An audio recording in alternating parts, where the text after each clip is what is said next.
వరంగల్ ఆ పేరు వినగానే మనకి పచ్చని పొలాలు గుర్తొస్తాయి కదా. అక్కడే ఒక కథ మొదలైంది.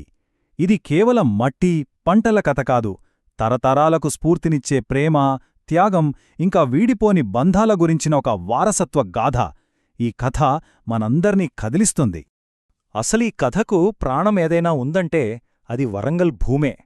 అది కేవలం వాళ్ల పొలంగాదు, వాళ్ల జీవితం. వాళ్ల ప్రతి చెమట చుక్క, ప్రతి కళ ఇక్కడే మొలకెత్తింది. ఆ భూమి ఒక జీవిత చక్రంలాంటిది. ఎన్ని ఆటుపోట్లొచ్చినా నిలబడటం నేర్తింది. సరే, మరి ఆ పొలాల్లో వాళ్ల కుటుంబ పునాదులు ఎలా పడ్డాయో ఆ కథలోకి వెళ్ళిపోదాం. ఈ కుటుంబానికి పెద్ద దిక్కు వీరయ్య, ఇలమ్మ. వాళ్లకి 3 పిల్లలు. పెద్ద కూతురు కవిత, ఉత్సాహవంతుడైన కొడుకు కన్న, ఇంకా కలలతో నిండిన చిన్నవాడు శ్రీనివాస్. ఇది కేవలం ఒక కుటుంబం కాదు, ఒకరికొకరు అండగా నిలిచే ఒక గొప్ప శక్తి. ఆ పిల్లలకి మొదటి బడేదో తెలుసా? ఆ పొలాలే. అవును, కష్టం విలువేంటో, పట్టుదలంటేంటో నేర్పింది ఆ మట్టే.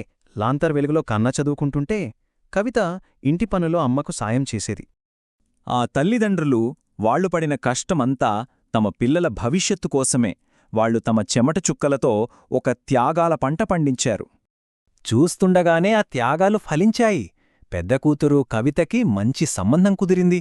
పెళ్లి చేసుకుని తన కుటుంబాన్ని చూసుకుంటోంది. కొడుకు కన్నకి హైదరాబాదులో మంచి ప్రభుత్వ ఉద్యోగం వచ్చింది. ఇక చిన్నవాడు శ్రీనివాసైతే ఉన్నత చదువుల కోసం వేరే రాష్ట్రానికి వెళ్లాడు. వాళ్ల పిల్లలు బాగుండటనే వాళ్లు పండించిన అసలైన పంట.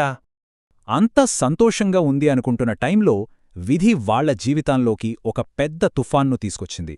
కుటుంబానికి మొదటి పెద్ద సవాలు ఎదురైంది. ఇలమ్మ ఆరోగ్యం మెల్లగా క్షీణించడం మొదలైంది. ఒకరోజు ఎండలో పొలం పనిచేస్తూ ఉన్నట్టుండి ఇలమ్మ కుప్పకూలిపోయింది. హాస్పిటల్కి తీసుకువెళ్తే డాక్టర్ చెప్పిన మాట వాళ్ల గుండెల్లో పిడుగులా పడింది.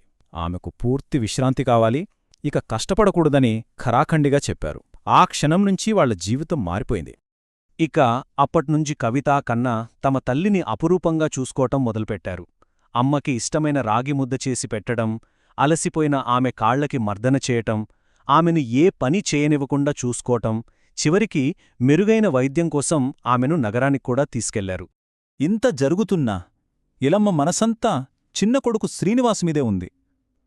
తన ఆరోగ్యం గురించి వాడికి తెలిస్తే చదువుమీద శ్రద్ధ పెట్టలేడని, వాడినేమాత్రం కంగారు పెట్టొద్దని చెప్పింది. చూడండి, ఆ తల్లి ప్రేమ.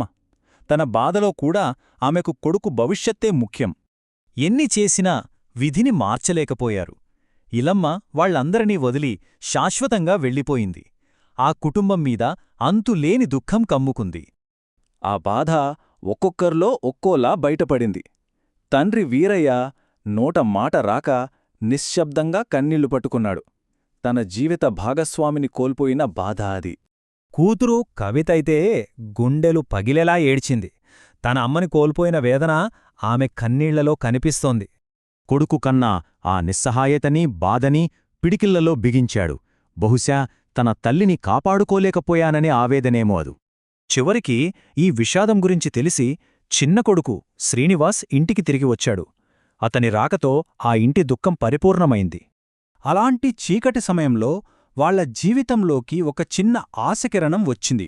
వాళ్ల వారసత్వం వాడిపోలేదని, కొత్తగా వికసిస్తోందని చెప్పడానికన్నట్టుగా. ఆ కుటుంబమంతా దుఃఖంలో ఉన్నప్పుడు ఒక అద్భుతం జరిగింది. కన్న భార్య ఒక పండంటి ఆడపిల్లకు జన్మనిచ్చింది.